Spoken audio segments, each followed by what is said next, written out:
Good morning to all of you. I am Mrs. Vinu. Welcome you all in today's discussion about occipital lobe syndrome. We have studied about irregularities in visual perception, cerebral blindness. Now today we will discuss about visual agnosia. जब व्यक्ति के occipital lobe में कोई damage या lesion होता है तो उसमें क्या क्या सिंड्रोम्स, क्या क्या एबनॉर्मेलिटीज़ डेवलप होती हैं, उसमें से हमने पढ़ा था इरेगुलरिटीज़ इन विजुअल परसेप्शन। विजुअल परसेप्शन में क्या क्या इरेगुलरिटीज़, असमानताएं डेवलप हो जाती हैं। दूसरे हमने पढ़ा था सेरेब्रल ब्लाइंडनेस, कि उस व्यक्ति को सेरेब्रल ब्लाइंडनेस हो जाती है। सेरेब्रल ब्लाइंडनेस ये कंप्लीट हो चुका था। आज के लिए हमें पढ़ना है visual agnosia. So what is visual agnosia? Visual agnosia जो है वो एक मतलब ऐसा रोग कहेंगे, एक ऐसी बीमारी इसको कहा गया है जो कि दृष्टि, जो विज़न से रिलेटेड होती हैं। और इसमें क्या होता है कि व्यक्ति में बिना किसी जो उसके विज़न एरिया में किसी तरह का कोई न्यूरल डिटोरिएशन नहीं होता है, या फिर जो प्राइमरी सेंसरी एरिया होता है उसमें भी किसी तरह का कोई लॉस या कोई डैमेज नहीं होता है। ये दोनों चीज़ें इंटैक्ट ठीक रहने के बावजूद भी व्यक्ति किसी वस्तु को पहचानने में असमर्थ होता है, उसको कहा जाता है विजुअल एग्नोसिया। तो विजुअल एग्नोसिया क्या होता है? विजुअल एग्नोसिया में व्यक्ति का जो विजुअल सिस्टम होता है, जो देखने के जो तंत्र होता है, जो दृष्टि तंत्र होता है, जो विज़न सिस्टम होता है, उसमें किसी तरह का कोई न्यूरल डिटेरियोरेशन नहीं होता है, ना ही प्राइमरी सेंसरी एरिया में किसी भी प्रकार का लॉस होता है। लेकिन फिर भी व्यक्ति जो है वस्तु को पहचानने में असमर्थ होता है। इसे विजुअल एग्नोसिया का नाम दिया गया।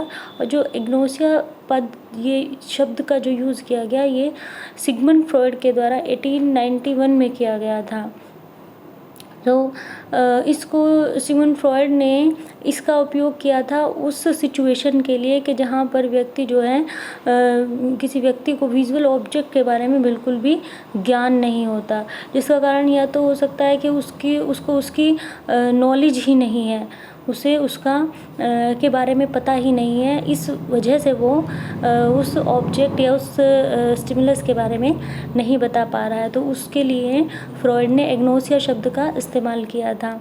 तो यहाँ पर उसी एग्नोसिया शब्द का यूज़ किया गया है कि जब ऑसिपिटल लॉब में डैमेज हो जाता है तो वो व्यक्ति में विजुअल एग्नोसिया के सिम्टम डेवलप हो जाते हैं। विजुअल एग्नोसिया मीन्स कि किसी वस्तु को पहचानने में वो असमर्थ हो जाता है, किसी वस्तु को वो रिकॉग्नाइज नहीं कर पाता है। तो वही आगे बात की कि अब विजुअल एग्नोसिया में किसी तरह का कोई न्यूरल डिटेरियोरेशन नहीं होता, ना ही प्राइमरी सेंसरी एरिया में कोई लॉस होता है, लेकिन फिर भी व्यक्ति वस्तु को नहीं पहचान पाता है। तो एक जर्मनी के न्यूरोलॉजिस्ट हुए हेनरिच लेसाउर जो थे, उन्होंने एक दो प्रकार बताए एग्नोसिया के।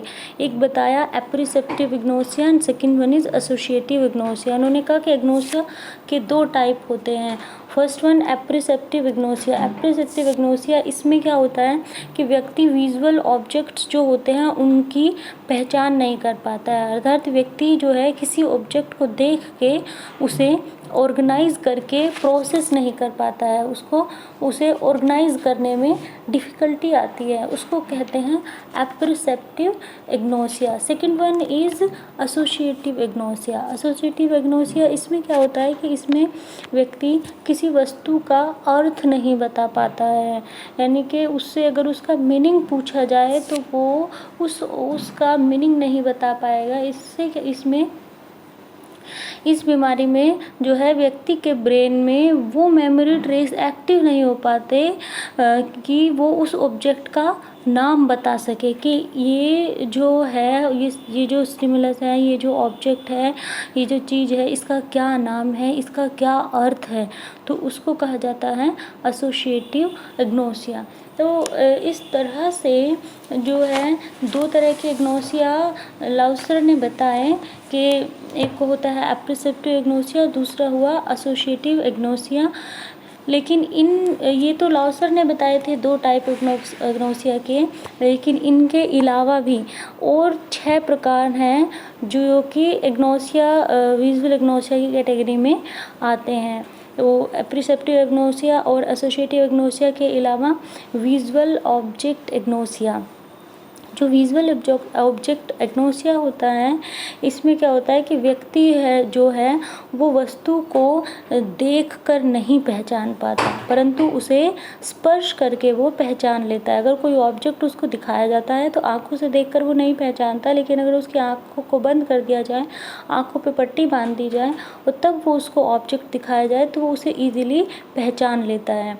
वो व्यक्ति उस वस्तु को, कोई वस्तु है उसे वो यूज़ कर लेगा, इस्तेमाल कर सकता है, लेकिन अगर उसे ये पूछा जाए कि ये बाद में उसे ये पूछा जाए कि ये वस्तु जो है ये कहाँ पर इस्तेमाल होती है, तो वो ये नहीं बता पाता कि इसका यूज़ क्या है। जैसे कि आपने उसके सामने ग्लास रख दिया या आपने उसके सामने झाड़ू रख दिया, तो वो क्या करेगा, वो झाड़ू उठा करके झाड़ू लगा देगा, लेकिन उससे अगर ये पूछा जाए कि भाई ये झाड़ू किस काम आती है, तो वो ये नहीं बता पाएगा कि ये जो झाड़ू है वो घर में झाड़ू देने के काम आती है, इससे हम कूड़ा कचरा एक जगह इकट्ठा कर पाते हैं, तो वो ये नहीं बता पाता है। उस वस्तु का यूज़ कर लेगा लेकिन उसके यूज़ के बारे में बता नहीं पाएगा। तो ऐसा जो हुआ, ये क्यों हुआ? कई न्यूरोसाइकोलॉजिस्ट का मानना था कि जो लेफ्ट ऑसिपिटल लोब होता है उसके लेटरल एस्पेक्ट में अगर लीजन हो जाता है, उसके लेटरल एस्पेक्ट अगर डैमेज हो जाता है तो व्यक्ति में ये विजुअल ऑब्जेक्ट एग्नोसिया डेवलप हो जाता है। एक नेल्सन हुए, नेल्सन ने 1937 में अपना मत रखा और उन्होंने कहा कि जो विजुअल एरिया होता है, विजुअल एरिया के जो दोनों स्ट्रेट एरिया होते हैं यानी रेखित क्षेत्र होते हैं, तो स्ट्रेटेड एरिया और लेफ्ट ऑसिपिटल रीजन के बीच में कुछ न्यूरल फाइबर्स होते हैं। तो वे फाइबर्स क्या होते हैं, इन दोनों के बीच में ना रिलेशन बना के रखते हैं। तो जब इन दोनों के बीच में वो जो फाइबर रिलेशन बना के रखते हैं उनमें बाधा आ जाती है, उनमें अवरोध आ जाता है उन फाइबर में, तो ये सिंड्रोम डेवलप हो जाता है। तो नेल्सन ने काफ़ी स्टडी भी की अपने इस हाइपोथेसिस को प्रूव करने के लिए, और उन्होंने लास्टली बताया कि जो लेफ्ट ऑसिपिटल और कॉर्पस गैलोजम का जो पोस्टीरियर पार्ट होता है उसमें अगर डैमेज हो जाता है तो व्यक्ति में विजुअल ऑब्जेक्ट एग्नोसिया डेवलप हो जाता है।